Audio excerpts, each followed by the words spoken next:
Bien, repito, buenas noches. Quiero saludar a los presentes, los amigos, los que nos visitan, tal vez por primera vez. Saludar a los que nos están viendo desde sus casas. Ya veíamos que en la cena había unos cuantos que estaban siguiendo la transmisión. Les saludo con un fuerte abrazo y amor en Cristo. Me tengo que apegar al libreto, porque si no puedo ser un poco extenso. Yo me tomé el tiempo estrictamente y hablo 37 minutos. ¿Me aguantan 37 minutos? Bien.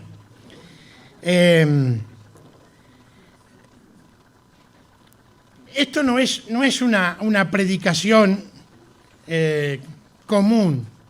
Vamos a decir, un viejo que se sienta acá adelante como para comer, aunque no hay nada. Pero tener una charla amena y viendo cosas que encontramos en la Biblia, la palabra de Dios, que nos hacen pensar. Me convertí cuando tenía 13 años, en el año 1959, el siglo pasado. Me bauticé en el año 63, así que hace 64 años, ¿no? ¿Que me bauticé? Es un montón de tiempo. Parece un videíto de Maduro que mostraban el otro día, que también se quedó en blanco ahí. Yo para las matemáticas soy horrible. Bueno, empecé a trabajar a los 13 años en la quinta. Mi papá me dijo, ¿qué querías estudiar o trabajar? No, trabajar. Y bueno, desde ese día hasta que me jubilé, estoy trabajando. En esta conversación, yo no quiero, a pesar de que puede ser un poco jocosa a veces, hay gente que me dice, me mato de la risa cuando hablamos. No se mate nadie, no vale la pena. Pero yo no quiero que quede solamente lo risueño, sino que quede lo importante que es la palabra de Dios. Me gusta hacerlo ameno para que la gente no se duerma y para que podamos pasar un momento todos juntos viendo lo que el Señor quiere decirnos. Y yo no voy a decir a cada rato, bueno, nosotros somos como y el pueblo de Israel, aunque somos bastante parecidos, etcétera, etcétera. Cuando leamos la palabra de Dios, cuando veamos algunos pasajes, cada cual se va a insertar en el lugar donde ve que cabe y que diga, esto es para mí, esto me está hablando el Señor a mí. Puede este mensaje ser para nosotros los creyentes, como vamos a ver, y puede también hablar a aquellos que aún no conocen al Señor, por los cuales estamos orando. Así que, dicho esto, veamos cómo titulé este mensaje, reflexión, charla, como se dice ahora. Ahora se dicen las charlas. Antes una charla era un charlatán, pero ahora dice, la charla es a tal hora. Bueno, esta charla. Le puse como título parábolas, cuentos, anécdotas, historias, palabras de Dios. Es un tutti frutti, un popurrí, que nos va a llevar por varias partes de la Biblia y con diferentes tópicos. Pensando que tenía que hablar hoy, y esto es lo peor que me puede pasar, ¿de qué hablar? Entonces estoy buscando, viendo, escuchando, y estaba mirando el informativo y viendo las noticias, las policiales, que según mi señora, ella dice que es lo único que me interesa del informativo. Y sí, miro las policiales y después me aburro y me voy. O me quedo, pero lo demás no me interesa mucho. La política ni ahí. Así que decían de la cantidad de delitos que se cometen en nuestro país, de las diferentes formas, pero hay uno que últimamente ha tomado mucha dimensión. No sé si escucharon hablar del cuento del tío. ¿Alguno de ustedes le hicieron el cuento del tío? ¿Le hicieron el cuento del tío? ¿No? El cuento del tío es una estafa. Así que fui a buscar de dónde sale este nombre, por qué se le dice el cuento del tío. Parece ser que este nombre viene de muy lejos en la historia, que cuenta que el estafador le dice a la víctima que ha recibido una abundante herencia de un tío muy lejano. Y entonces el estafador le pide dinero para viajar. Y hasta le firma papeles y todo, lo hace todo muy, muy seriamente. Y le promete que le va a devolver eso que él le presta muchísimas veces más, o sea, mucho más cantidad de dinero de la que recibe de ese préstamo que él promete devolver. Y el estafador luego desaparece y el tipo se queda con un papel firmado que no sirve para nada. Y eso es el cuento del tío. Y esto, hoy en día, tiene infinidad de versiones. No solamente se usa esta, sino cantidad de versiones. Lo lamentable es que las víctimas, por lo general, son personas de mucha edad, son ancianitos. A veces me pregunto, ¿por qué una señora de 90 años tiene $60.000 en la casa? ¿O cómo puede ser que tengan, no sé, cantidad de joyas y cosas? Y no sé cómo hacen estos tipos para enterarse y hacerles el cuento del tío y sacarles ese dinero. Y ustedes saben que en la Biblia tenemos el primer cuento, vamos a llamarlo así, que es realmente siniestro. Y uso esta palabra siniestro porque quiere decir que está hecho con perversidad y mala intención. Y vamos a la Biblia, a Génesis, capítulo 3, versículo 1. Y leemos así: pero la serpiente era astuta más que todos los animales del campo que Jehová Dios había hecho, la cual dijo a la mujer: ¿con que Dios os ha dicho, no comáis de todo árbol del huerto? Y la mujer respondió a la serpiente: del fruto de los árboles del huerto podemos comer, pero del fruto del árbol que está en medio del huerto, dijo Dios, no comeréis de él, ni le tocaréis. Esto es un agregado de Eva, Dios no dijo eso, para que no muráis. Entonces la serpiente dijo a la mujer, no moriréis, sino que sabe Dios que el día que comáis de él, serán abiertos vuestros ojos. Recién cantábamos eso. Abre mis ojos, oh Cristo. Serán abiertos vuestros ojos y seréis como Dios, sabiendo el bien y el mal. Y vio la mujer que el árbol era bueno para comer y que era agradable a los ojos y árbol codiciable para alcanzar la sabiduría. Y tomó de su fruto y comió, y dio también a su marido, el cual comió así como ella. Entonces fueron abiertos los ojos de ambos y conocieron que estaban desnudos. Entonces cosieron hojas de higuera y se hicieron delantales. Y oyeron la voz de Jehová Dios que se paseaba en el huerto al aire del día, y el hombre y la mujer y su mujer se escondieron de la presencia de Jehová Dios entre los árboles del huerto. Mas Jehová Dios llamó al hombre y le dijo, ¿dónde estás tú? Y él respondió, oí tu voz en el huerto y tuve miedo porque estaba desnudo y me escondí. Muy bien, aquí tenemos lo que ocurrió, pero esto tiene una consecuencia, que lo leemos, salteando muchas cosas que ustedes en casa pueden leer, en los versículos 23 y 24. La consecuencia inmediata de haber desobedecido a Dios, de haber pecado, dice el versículo 23, y lo sacó Jehová del huerto del Edén, para que labrase la tierra que fue tomado. Echó fuera al hombre y puso al oriente del huerto de Edén querubines y una espada encendida que se revolvía por todos lados para guardar el camino a la vida. En este cuento perverso y siniestro, como decía yo, encontramos que una serpiente habla con una mujer.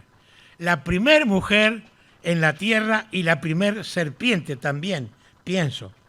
Miren, yo les confieso que si no fuera la Biblia la que dice esto, a mí me costaría mucho creer lo que leímos aquí. Pero como es palabra de Dios y Dios no puede mentir, lo creo sinceramente.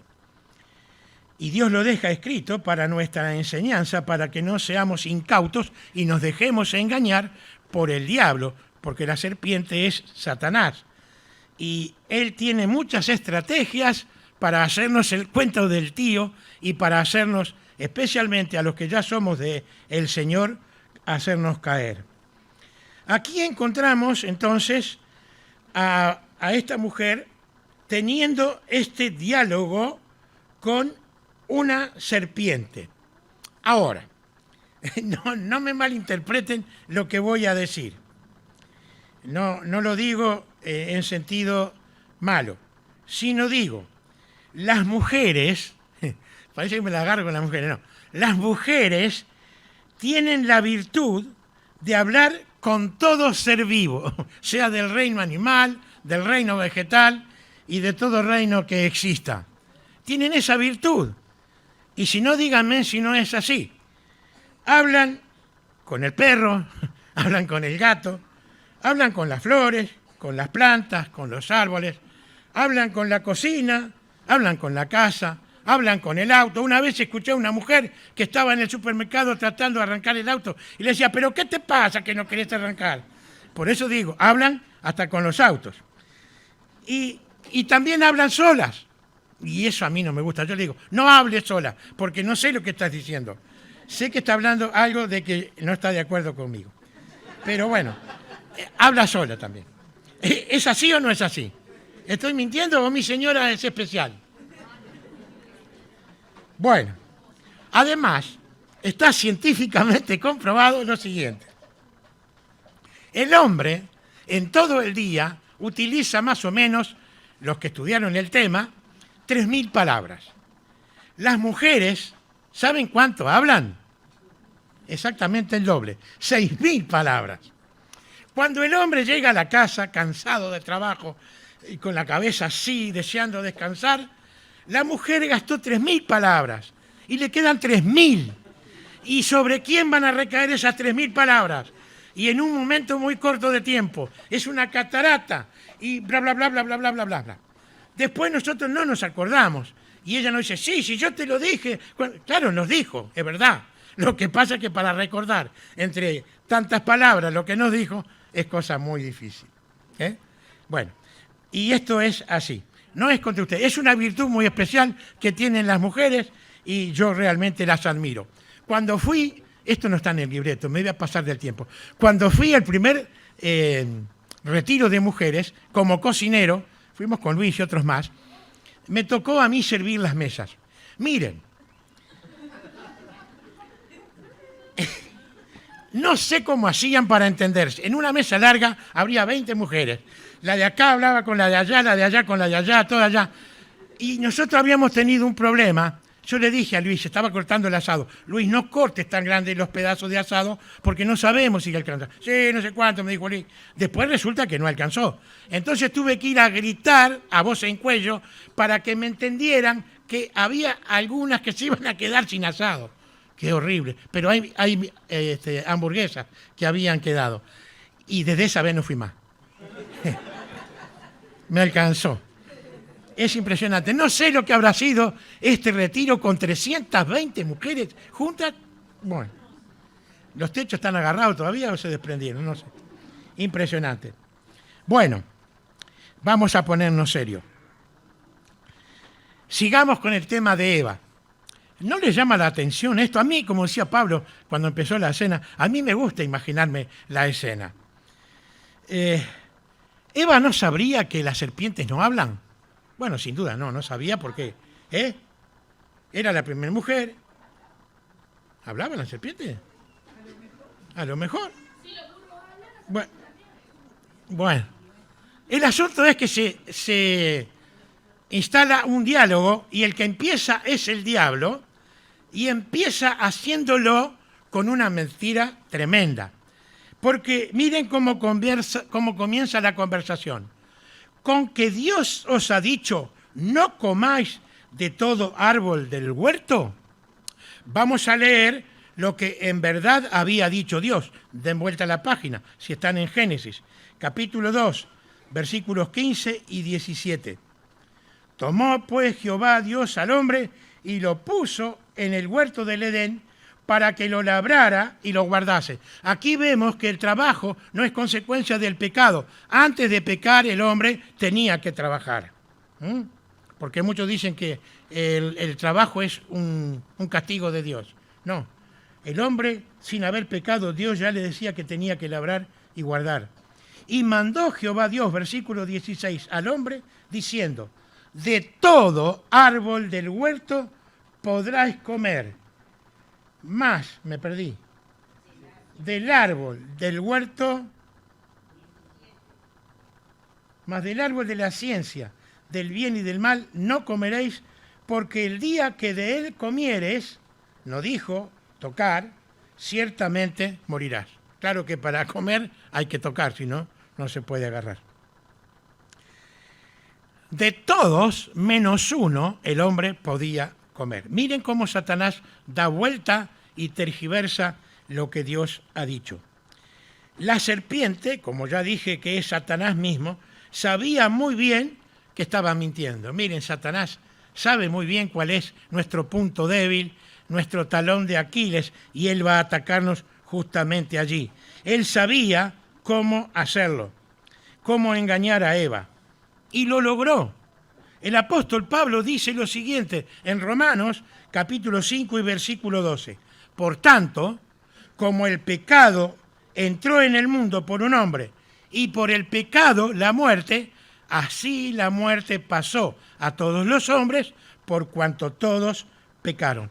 Y aquí tenemos el fin resumido de este cuento que comenzó la historia y trajo como consecuencia el pecado, la maldad, la muerte, la separación eterna de Dios del hombre que no cree en Cristo en el infierno.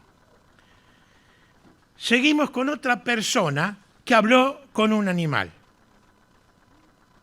Y era un hombre, no era una mujer. ¿Saben su nombre? Balaam. Miren, la historia de Balaam es una historia muy triste, pero tenemos resumido en la segunda carta del apóstol Pedro lo que dice Pedro acá de este hombre. Pedro está hablando de los falsos profetas y dice que los falsos profetas, versículo 15, capítulo 2, 15 de segunda de Pedro, dice que los profetas han dejado el camino recto y se han extraviado siguiendo el camino de Balaam, hijo de Beor, el cual amó el premio de la maldad, del dinero que le habían ofrecido, y fue reprendido por su iniquidad, pues una muda bestia de carga, hablando con voz de hombre, refrenó la locura del profeta. El asna habló para refrenar la locura del profeta. Pero yo quiero leer este pasaje porque es algo realmente tragicómico lo que ocurre aquí. Vamos al libro de Números, capítulo 22. Tendríamos que leer todo para entender. Ustedes en casa lo pueden hacer si se quieren enterar bien de cómo es esta historia. Yo voy a comenzar a leer en el versículo 20. Y dice, Números 22, 20. Y vino Dios a Balaam de noche y le dijo, si vinieron para llamarte estos hombres, levántate y vete con ellos. Pero, aquí están los peros que me gustan a mí, como decía Marito, pero harás lo que yo te diga. Así Balaam se levantó por la mañana y enalbardó. ¿Qué quiere decir enalbardó? Ensilló, le puso la silla de montar. Enalbardó su asna, versículo 21, y fue con los príncipes de Moab. Y la ira de Dios se encendió porque él iba. Y el ángel de Jehová se puso en el camino por adversario suyo.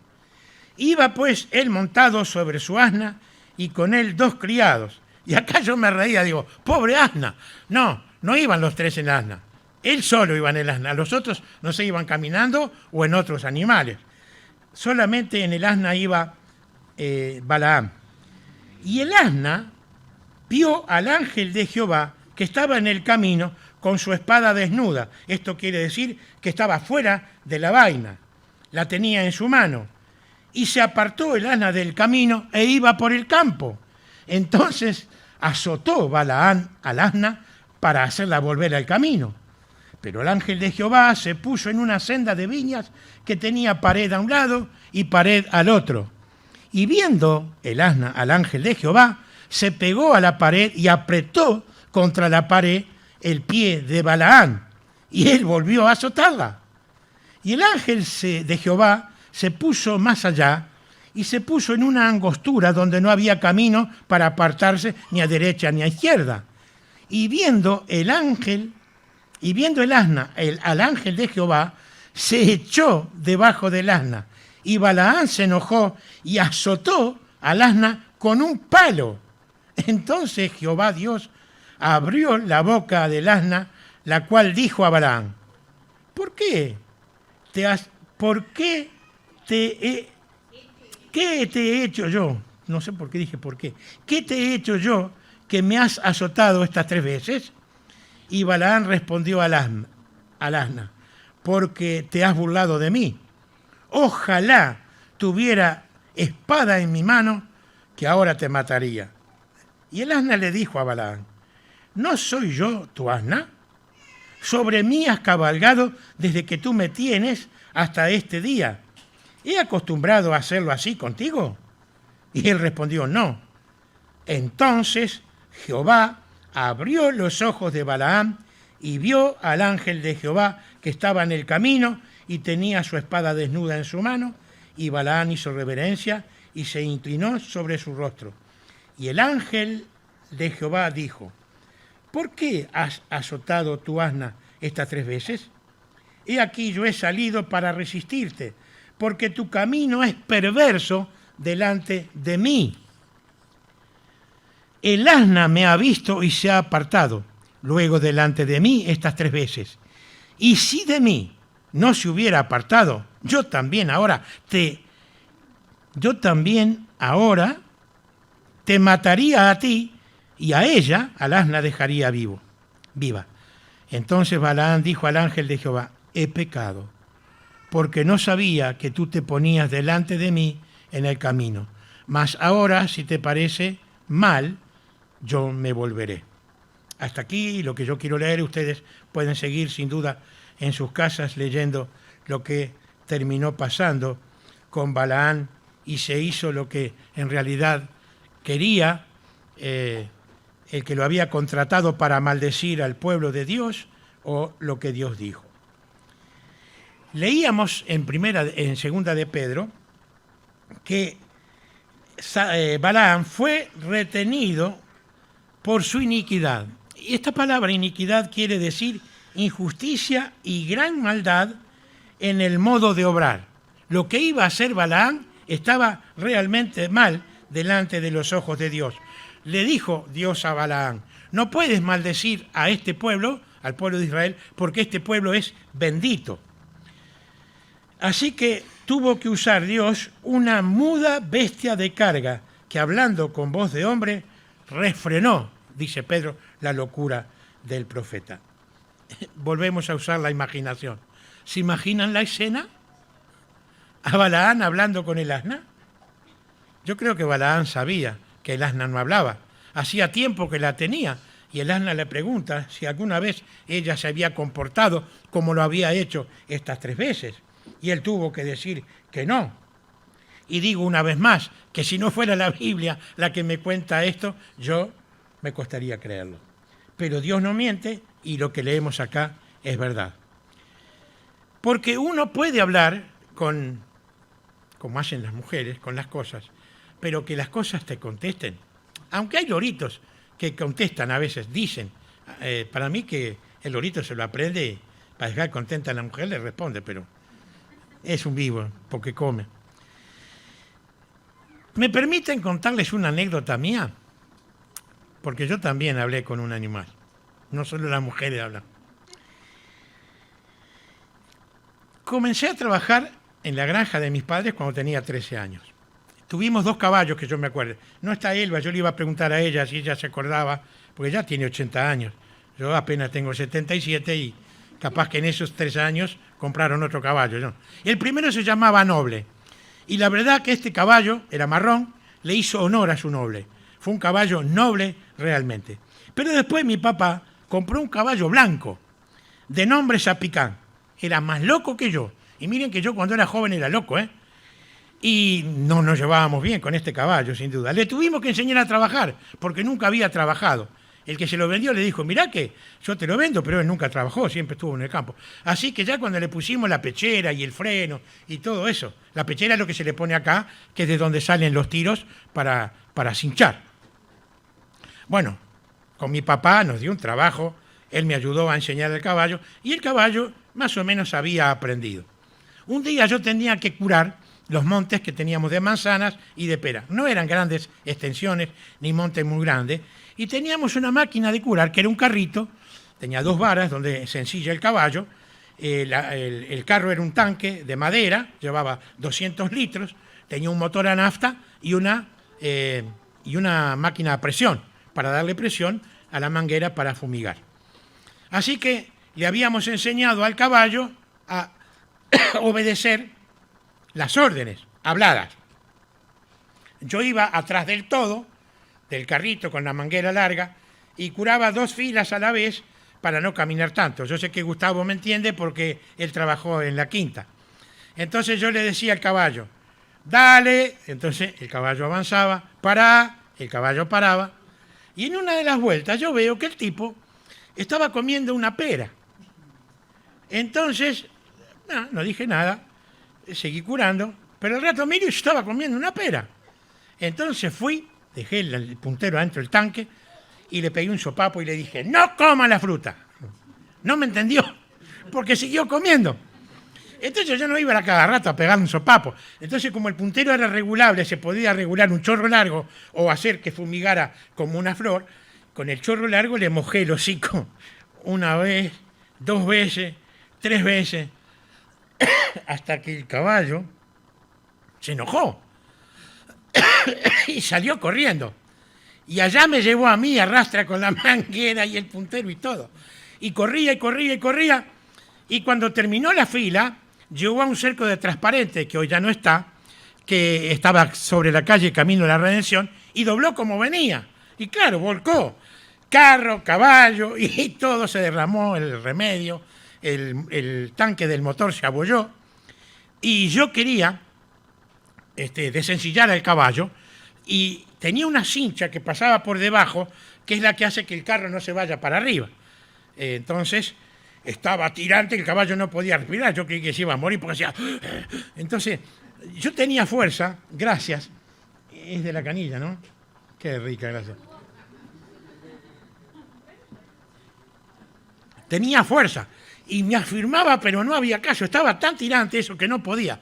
Y dije, bueno, esto se termina acá.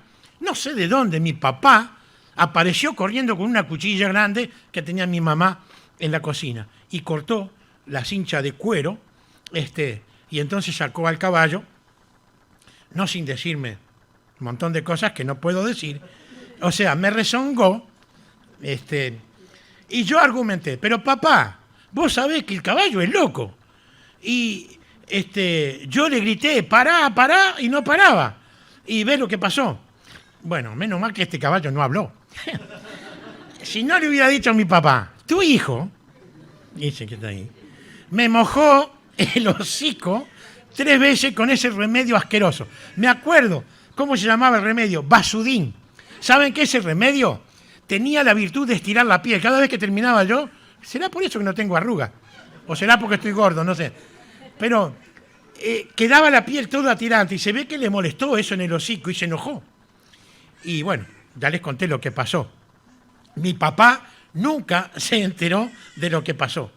Muchas cosas, no se enteró mi papá de lo que yo hice, si no, no sé si estaría aquí.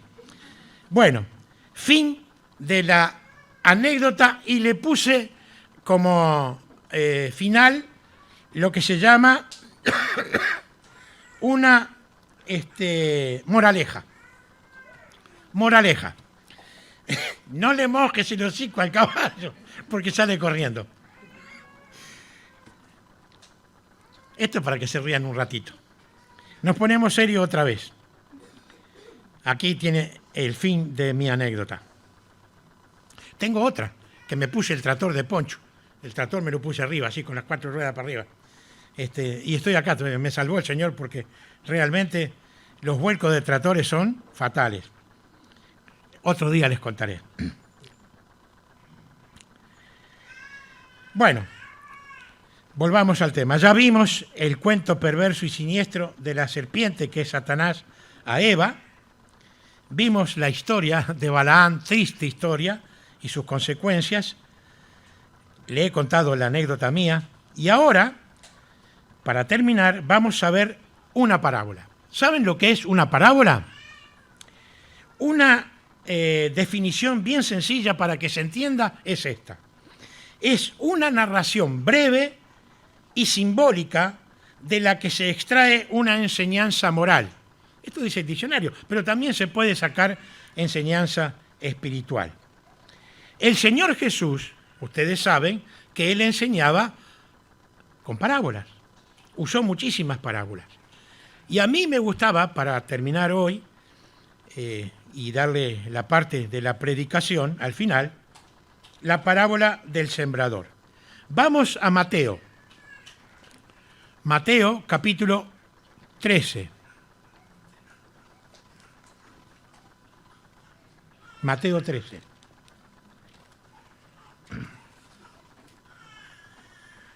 Y dice así, versículo 1. Mateo 13, 1.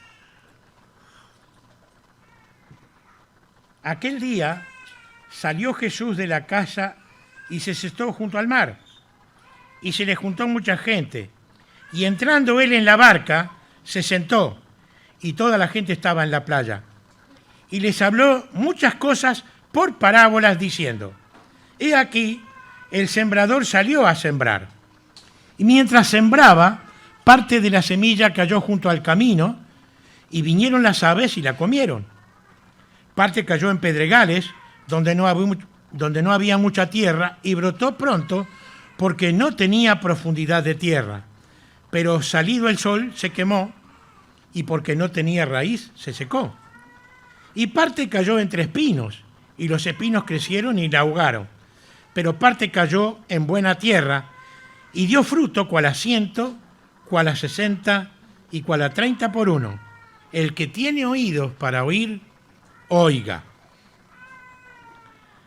Vamos a la explicación, porque los discípulos no entendieron y le pidieron al Señor que les explicara esta parábola. Y la explicación la tenemos dando vuelta a la página en el versículo 18. Les dice el Señor: Oíd pues vosotros la parábola del sembrador. Cuando alguno oye la palabra del reino y no la entiende, viene el malo, esto es el diablo, y arrebata lo que fue sembrado en su corazón.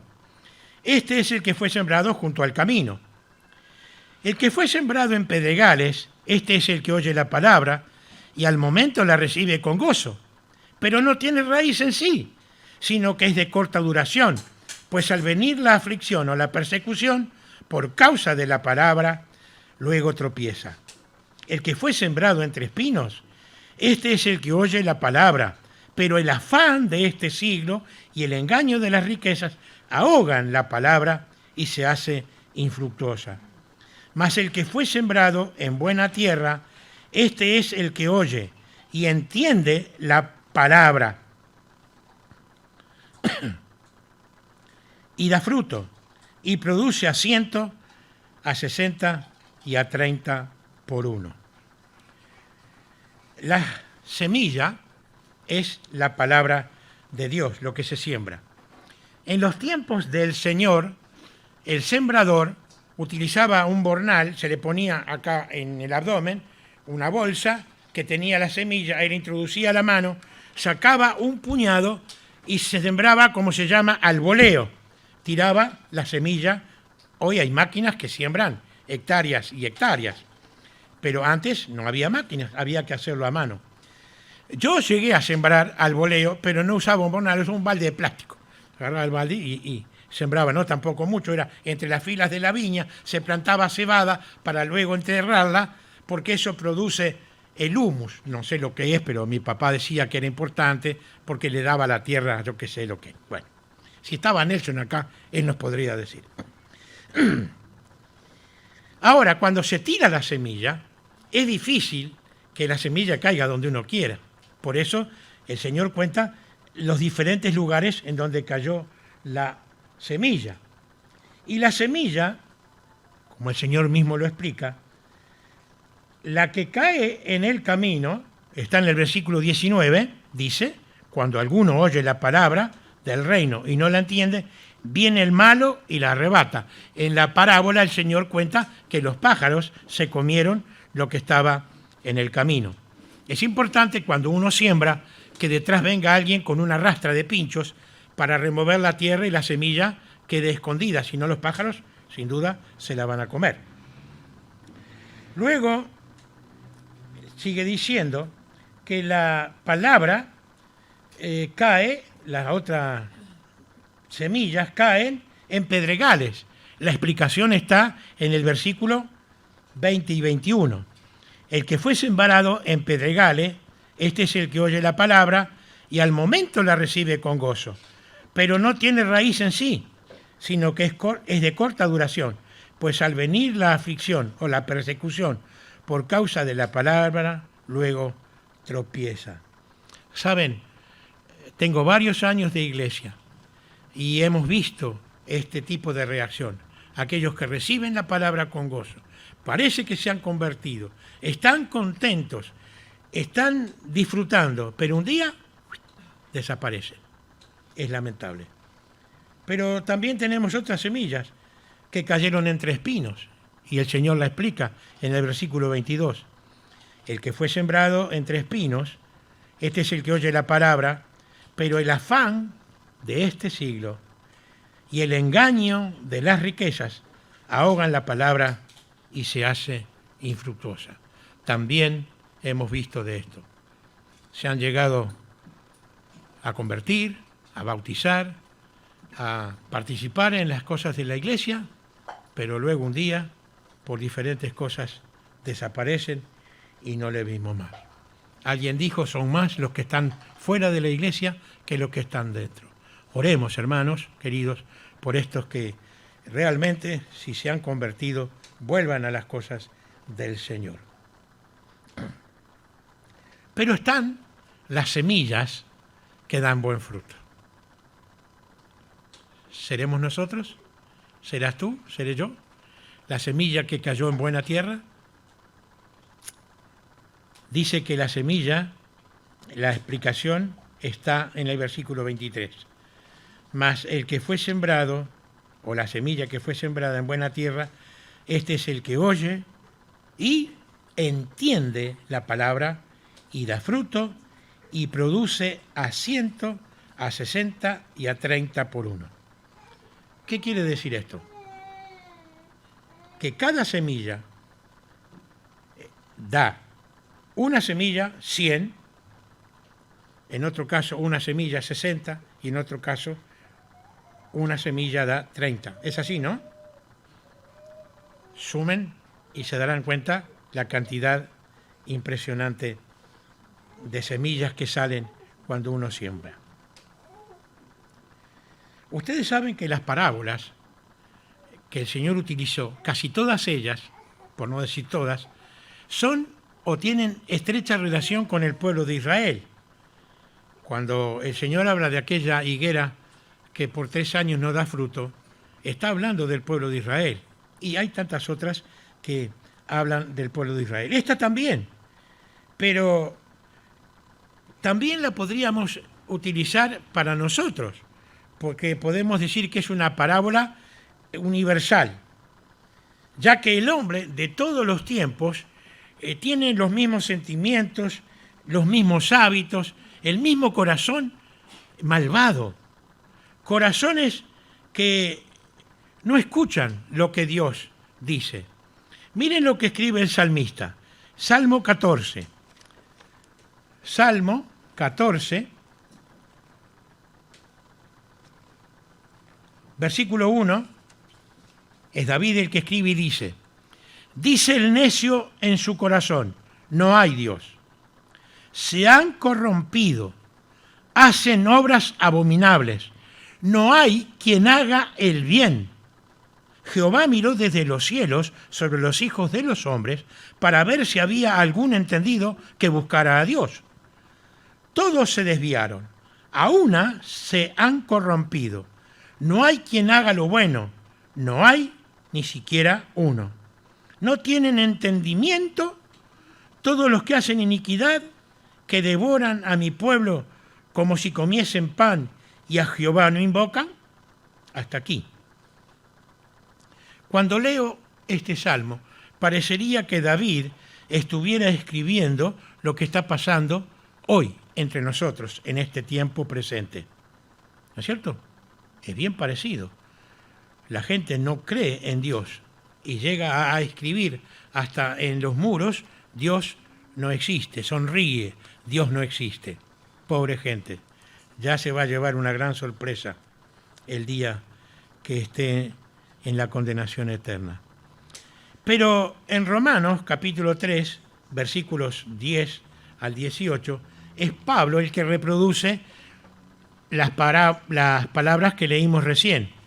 Romanos capítulo 3, versículo 10, escribe Pablo, como está escrito, lo que leímos en el Salmo: no hay justo ni aun uno, no hay quien entienda, no hay quien busque a Dios, todos se desviaron, a una se hicieron inútiles.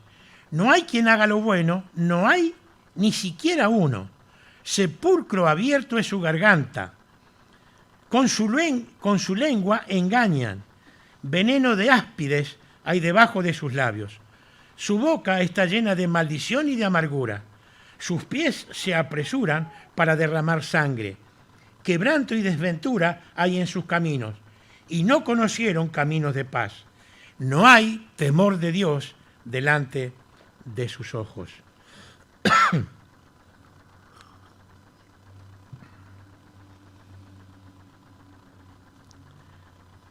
Esto es una radiografía también de los tiempos, que no han cambiado desde hace muchísimos años. Isaías dice en el capítulo 1, Isaías 1, versículo 2, son palabras de Dios. Oíd cielos y escucha tu tierra, porque habla Jehová. Crié hijos y los engrandecí, y ellos se rebelaron contra mí. El buey conoce a su dueño, y el asno el pesebre de su señor. Israel no entiende, mi pueblo no tiene conocimiento.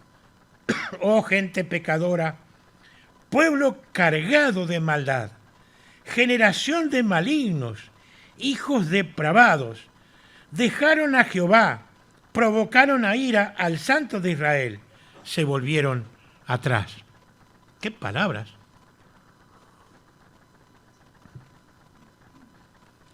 Es tremendo lo que dice acá. Y utiliza dos animales para comparar al hombre. Dice, el buey conoce a su dueño y el asno el pesebre de su señor. Israel no entiende, no tiene conocimiento. ¿Vamos a poner nuestro nombre allí? ¿Cómo leeríamos esto? El buey conoce a su dueño y el asno el pesebre de su señor. Abel, Pedro, Carlos, Esther, María, no entiende. No entiende. Yo pensaba, ¿por qué causa la persona que escucha el mensaje del Evangelio que vamos a presentar al final no lo entiende? ¿Por qué es tan sencillo? La gente cree cosas mucho más complicadas que lo que nosotros predicamos. Tenemos un texto que nosotros lo llamamos el Evangelio resumido. ¿Cuál es ese texto? Juan, capítulo 3, versículo 16. Para que no se me duerman, porque hace rato que no se ríen. Vamos a decirlo entre todos, ¿lo saben? Versión Reina Valera 1960. Porque de tal manera amó Dios al mundo que ha dado a su Hijo unigénito, para que todo aquel que en Él cree no se pierda, mas tenga vida eterna. Bueno, yo me equivoqué, ustedes no. El mensaje del Evangelio. Tenemos un solo mensaje, y el mensaje es Cristo. No hay otro mensaje, no hay otra cosa que podamos anunciar, sino lo que Él hizo por nosotros en la cruz del Calvario. La Biblia dice, en 2 de Corintios, capítulo 4, versículo 3 a 6. 2 de Corintios, ya estamos terminando.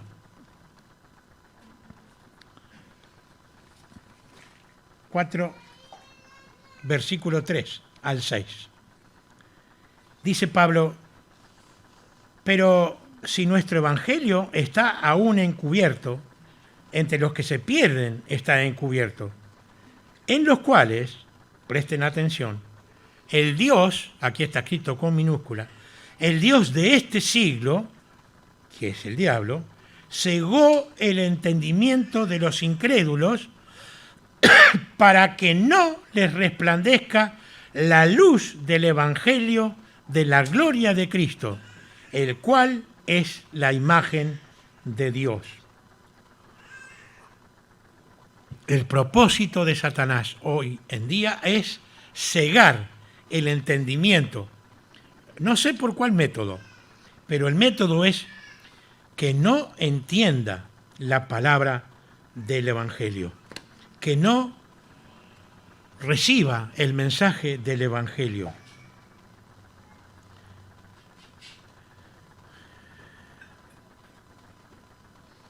En Juan capítulo 16, versículo 17, Juan 16, versículo 7, dice lo siguiente, es importante, porque no es la palabra mía, ni la palabra de otro predicador, ni la palabra de hombre, la que convierte al alma del que escucha.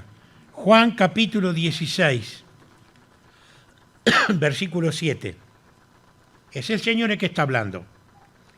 Pero yo os digo la verdad. Os conviene que yo me vaya, porque si no me fuera, el Consolador, que es el Espíritu Santo, no vendría a vosotros. Mas si me fuere, os lo enviaré. Y cuando Él venga, convencerá al mundo de pecado, de justicia y de juicio. De pecado por cuanto no creen en mí. De justicia por cuanto voy al Padre y no me veréis más. Y de juicio por cuanto el príncipe de este mundo ha sido ya juzgado. El Señor sigue hablando. Y nosotros oramos para que el Espíritu Santo, que está obrando en medio de los que estamos acá, sea el que abra nuestros corazones para que nos demos cuenta de que somos pecadores. Porque a nadie le gusta que le digan que es un pecador. Pero el Espíritu Santo, obrando calladamente en su interior, le dice que es un pecador y que necesita recibir a Cristo como su Salvador, porque el Señor murió en la cruz del Calvario para pagar, para quitar el pecado que hay en el corazón de aquellos que aún no le conocen. Esto es bien sencillo. Cristo murió en tu lugar, en mi lugar, en la cruz del Calvario. Derramó su sangre. Y la sangre que Él derramó, aún hoy, tiene la virtud de borrar, de quitar para siempre todos los pecados. ¿Puedes creer esto? ¿O es tan difícil? Si crees esto, te salvas. Si no lo crees, te pierdes. ¿Y qué pasa con los que se pierden? ¿Cuál es el fin ¿Cuál es el destino del que no cree y decimos se pierde? Se pierde eternamente y para siempre, separado de Dios. ¿En dónde? En el infierno. No tengamos miedo de decir infierno, porque es el fin de aquellos que no creen. Allí van a ir al infierno. Mientras que aquellos que hemos creído esta locura del Evangelio, porque dice que es locura esto de predicar el Evangelio, para los que se pierden es locura, pero para nosotros es poder de Dios. Hemos creído en esto, hemos creído en Cristo como nuestro Salvador y tenemos la promesa preciosa que Él va a venir a buscarnos para llevarnos a un lugar hermoso que está preparando para nosotros, que no es el infierno, sino es el cielo, donde vamos a estar en ese lugar para siempre, por la eternidad, con Cristo y le veremos como Él es. Y allí podremos agradecer lo que Él ha hecho por nosotros. ¿Puedes creer esto? ¿Crees que Cristo murió por ti en la cruz, derramó su sangre, que lo hizo porque te ama y que tú estás hoy aquí escuchando esto para salvarte del infierno, de la condenación eterna? Si hay duda en tu corazón, te pedimos encarecidamente, no te vayas. Quédate. Nosotros estamos a disposición, el que te invitó, para que te aclare un poco más si no has entendido. Pero lo importante es que tengas la seguridad de que tú eres alguien que aceptó a Cristo, que eres salvo por la eternidad. Y la salvación no se pierde. Que el Señor bendiga esta su palabra a nuestros corazones. Amén.